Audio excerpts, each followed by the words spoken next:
Bismillah wa salatu wa salam rasulillah wa ala alihi al-tahirin amma ba'd Allahumma shrah li sadri wa yassir li amri wa hlul 'uqdatan min lisani yafqahu qawli. Donc on peut dire ce qu'on veut de la communauté musulmane, de sa sectarisation, de sa division, de ses nationalistes, de ses divisions dogmatiques. Néanmoins, ça restera toujours une seule communauté, n'en déplaise à ceux qui désirent gratuitement et injustement détruire l'islam. Et c'est le cas ici d'un homme religieux hindouiste qui fantasme sur le fait de vouloir combattre l'islam et aussi de détruire et d'envahir la Mecque.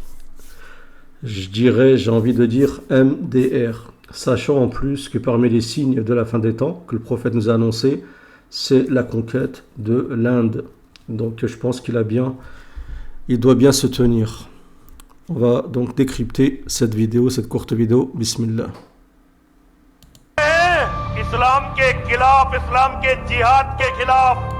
Il est temps de réunir le monde pour combattre l'islam. Donc je vous ai dit à plusieurs reprises déjà que l'Inde, je ne parle pas des musulmans bien sûr, mais que l'Inde fait partie de cette alliance Magog, parce que dans le passé, ils ont eu une influence mongole plutôt, et donc ils font partie de cette alliance qui veulent s'unir pour détruire l'islam, même si beaucoup cachent en fait leur vérité, mais il y aura un jour où tout ceci sera montré au grand jour.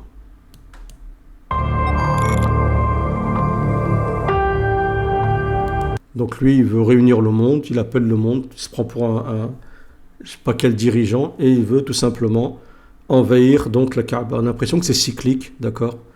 On connaît la sourate del fil, de l'éléphant, d'accord, et d'Abraha qui a voulu détruire la Kaaba et il n'a pas pu.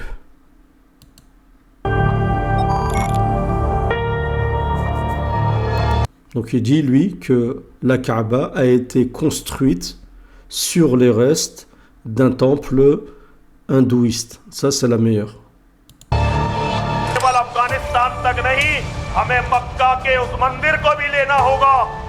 Donc il dit, pas que l'Afghanistan, mais on doit aussi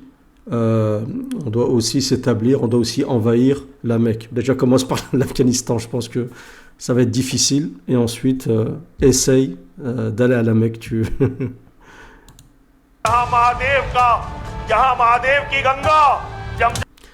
Alors qu'est-ce qu'il dit, car c'est là-bas que coule le fleuve du dieu Mahadiv sous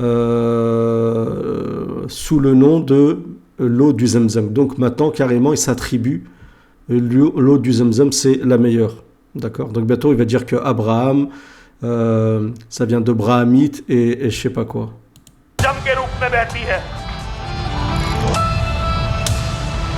Alors comment il s'appelle lui, Saraswati. Donc Saraswati. Donc il dit que la Kaaba c'est ce qui procure de la force aux musulmans. La Kaaba c'est un symbole. Ce qui procure la force aux musulmans c'est la foi. D'accord. Ils pourront même si détruire la Kaaba, même si Allah Azza wa Jalla le décide, parce que ça va se faire vers la fin des temps, mais ce sera à la fin quand il y aura un vent qui s'emparera des âmes croyantes. Mais ce qui fait la force du croyant, c'est sa croyance en Allah Azza wa Jalla et non pas la Kaaba.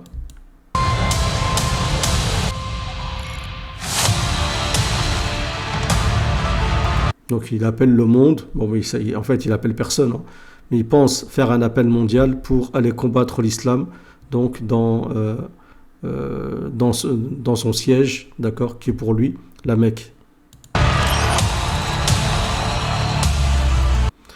Alors qu'est-ce qu'il dit lui dans Muqtada Khan, inna mas'alatu waqt faqat hatta yaljal hindus ila al-irab. Donc il dit c'est une question de temps jusqu'à que les hindouistes aient recours donc au terrorisme ala mustawala au niveau mondial. Cet homme-là avait appelé aussi dans le passé à l'extermination groupale ethnique Et malgré ça, donc il est libre et il se promène et en plus il incite, d'accord?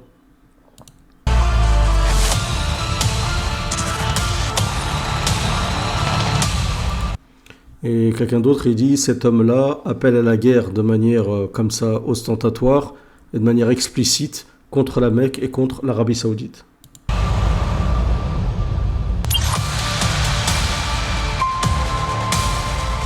Il dit qu'il y a beaucoup de plaintes qui ont été faites contre lui, mais il est sorti avec une caution, avec la condition de ne pas faire des appels incités donc à la violence.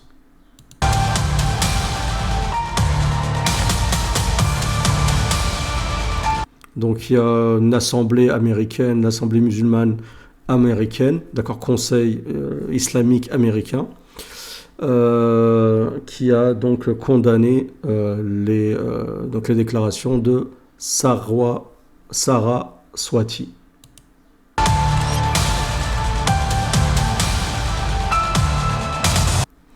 Donc il dit le prêtre donc hindouiste extrémiste Saraswati,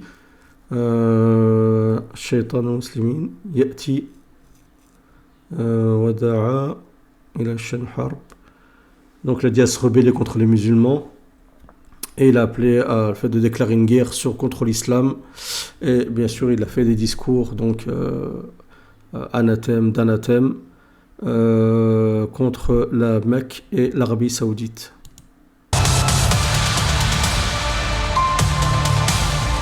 Donc il dit que les musulmans subissent en Inde depuis 2014 des vagues de racisme, de guerre ethnique, ainsi de suite.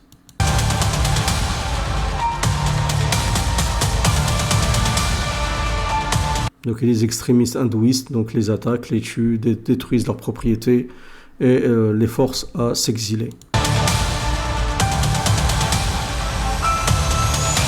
Et tout ça sous la supervision, sous en tout cas l'accord, on va dire tacite, ou sous le silence de Bharatiya Janata.